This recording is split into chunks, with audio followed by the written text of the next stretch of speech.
Hello, this is Matt on the Moon Lambeau channel. I gotta tell you at the outset of the video, my firm opinion is that the XRP community as a whole has had an incredibly profound impact on the future of the entire cryptocurrency space that I don't think is sufficiently appreciated across the board as we sit here in early 2024. We know what's happened here in the XRP community.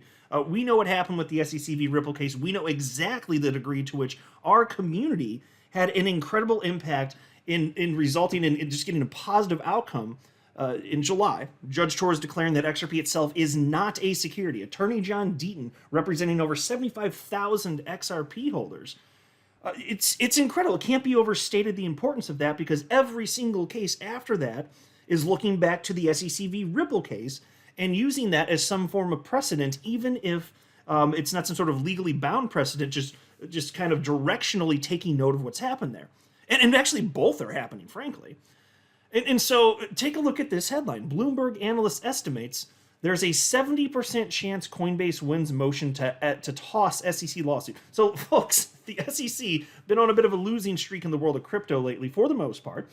And there's a strong probability, according to this particular analyst, that this entire SEC v Coinbase lawsuit gets thrown out. And by the way, the Ripple lawsuit is cited as a part of the reason this will happen, because of us here in the XRP community. And huge credit to John Deaton, undoubtedly. So I'm going to run through that, and then there's also this article. Bloomberg intelligence analyst unveils prerequisites for XRP ETF approval. So look, I think there will inevitably at some point in the future be an XRP ETF, but this particular analyst thinks that there are certain things that need to occur before that happens. Before going further, though, I do want to be clear, I do not have a financial background of any kind. I am not offering financial advice, and you definitely should not buy or sell anything because of anything I say or write. I'm just an enthusiast who enjoys making YouTube videos about crypto-related topics, but just as a hobby and just for fun. All right, so into the first piece from the Daily Huddle. Bloomberg analyst estimates there's a 70% chance Coinbase wins motion to toss SEC lawsuit. And folks, that would be glorious because they're attacking other coins that I hold. And I'm sure many of you as well, right? A Bloomberg intelligence analyst is estimating that top US-based crypto exchange platform Coinbase has a 70% chance of winning a motion to toss out the US Securities and Exchange Commission's lawsuit against it. In a new thread, Bloomberg analyst Elliot Stein says that before going into a court hearing on the matter, he believed that Coinbase would be able to dismiss the regulatory agency's accusations regarding the violation of trading laws specifically, but not the SEC's other claims against it. So, pause there. Translation is there are certain accusations that perhaps they could get tossed out, but this thing's going to court still. That's what the expectation was going into this. But things changed once he saw how things unfolded. Piece continues. However, Stein says that he left the hearing believing that Coinbase would win a full dismissal. Woo, that's almost unheard of.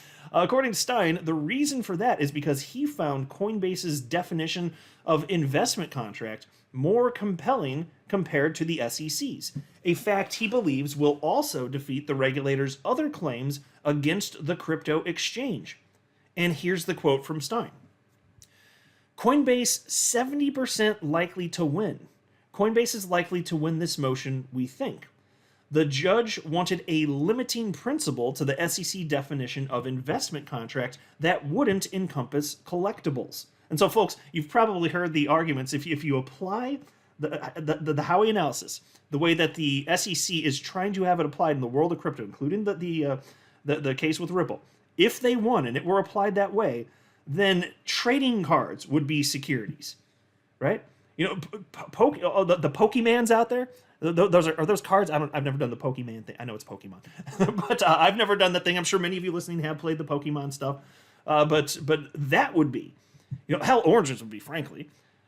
But under such an analysis, almost anything would be. And I'm going to highlight some more of that as we go a little bit further through this video. So it's completely absurd. And so the judge was looking for what a limiting principle would be from the SEC in terms of investment contracts so that it wouldn't encompass collectibles, which are valuable, but there's a market around them. And, you know, the price for them goes up and down depending on what's happening. And so anyway, he continues. We view the one offered by Coinbase as more compelling, requiring investment in a business versus just an ecosystem, along with an enforceable obligation.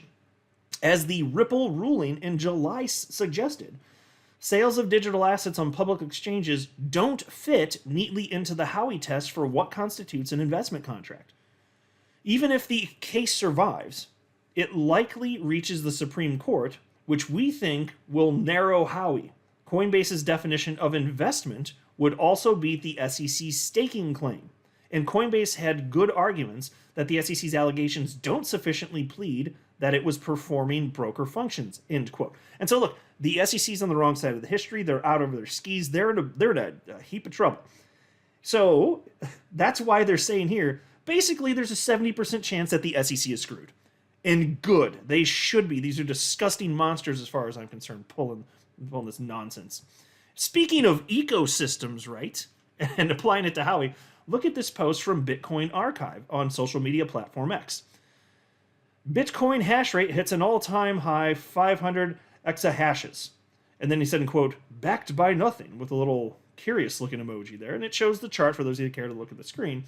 Now, attorney James Murphy, a.k.a. Meta Lawman on X, reposted that and wrote the following. During the Coinbase hearing, an SEC lawyer told Judge Fila that Bitcoin is not a security, quote, because there is no ecosystem behind it, end quote. No ecosystem, folks. Yeah, is that right? Is that right? Okay. That, in turn, was reposted by attorney John Deaton, who wrote, it was, to me, the most ridiculous thing SEC lawyers uttered at the hearing. But then again, if there's one thing I've learned about SEC lawyers, it's that they absolutely refuse to let the truth get in their way. Spot on, attorney Deaton.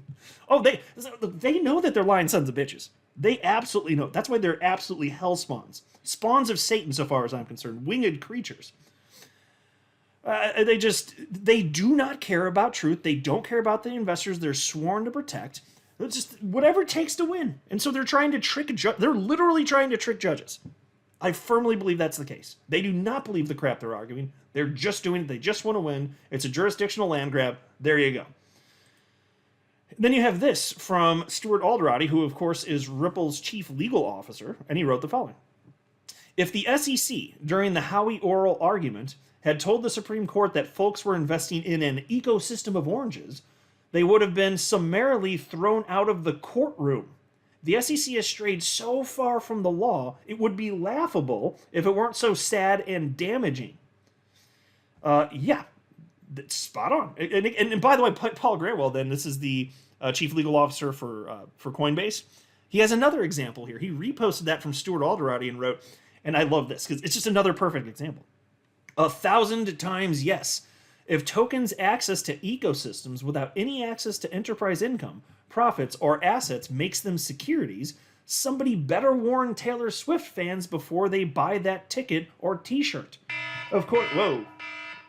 Sorry about that, folks. That was my phone. It's on silent. I guess I had an alarm set. That just startled the hell out of me, though.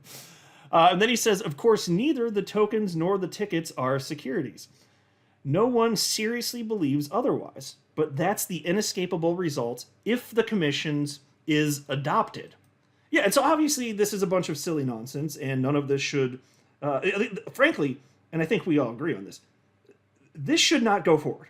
There is, in no sane world would we see that any sort of lawsuit against Coinbase actually go forward, because the allegations they're making actually are that outrageous. On to the next piece now. Bloomberg intelligence analyst unveils prerequisites for XRP ETF approval. And this is fascinating here, so check this out. James Seifert, a prominent ETF research analyst at Bloomberg Intelligence, has pointed out the prerequisites that must be in place before an XRP exchange-traded fund can come to fruition. Seifert's comment on the subject came during a recent edition of Coinbase's weekly podcast, which centers on the institutional market call. The hosts highlighted the increasing discourse surrounding the digital assets that could potentially have an ETF following Bitcoin.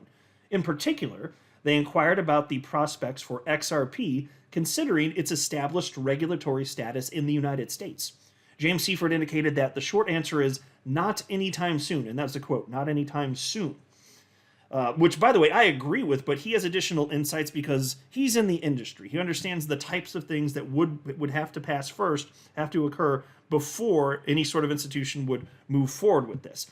The reason that I would say not anytime soon is because I don't think Kim Jong-Gensler would be willing to vote for it. And that we got the Bitcoin ETF approved by one vote. So I don't suppose that he's likely to, but that doesn't mean it wouldn't happen, and he's not going to be in charge forever. Anyway, Peace continues. However, he acknowledged that the ongoing SEC v. Ripple court case could potentially position XRP as the next digital asset to have an ETF. Furthermore, he outlined the current regulatory template, noting the necessity of a federally regulated futures market for XRP. Specifically, he pinpointed the Chicago Mercantile Exchange, CME, under the US CFTC's regulation. Seifert noted that only Bitcoin and Ethereum have such regulated futures markets. As a result, prominent asset managers have moved to established ETFs for only Bitcoin and Ethereum. In this context, Seifert stressed the importance of a CME futures market and possibly a futures ETF for XRP.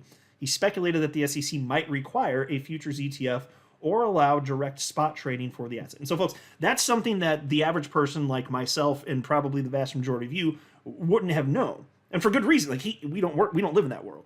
He does, and so I just found that fascinating. So apparently, that's basically a stepping stone that is likely going to be a requirement before you see a spot XRP ETF. But that can happen, obviously.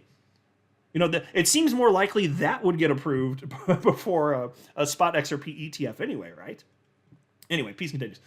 However, the Bloomberg analyst remains skeptical about the latter option in the current regulatory landscape.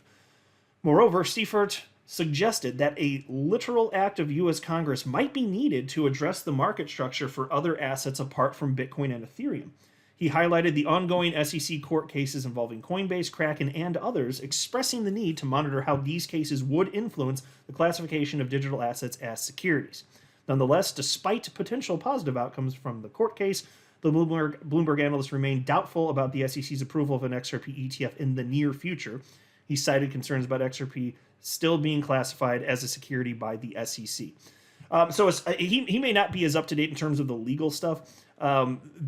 Even the SEC gave up on the XRP being a security thing. They literally cited that they're not going to appeal Judge Torres' decision on that. So he may have been missing that particular piece. But, we here in the XRP community, we're probably more in tune with that than he is. That's fine. He's more in tune with what it takes to get an approval. So it is what it is. That's fine. I think he's just being intellectually honest. So I still think we'll see it, just not anytime soon necessarily. Probably not this year, not while Gensler's in charge. But it's going to be a coming, and it's going to be fun. I will look forward to making that video when it happens one day. I'm not a financial advisor. You should not buy or sell anything because of anything I say or write. That would be a very, very, very bad idea. Until next time, to the moon, Lambo.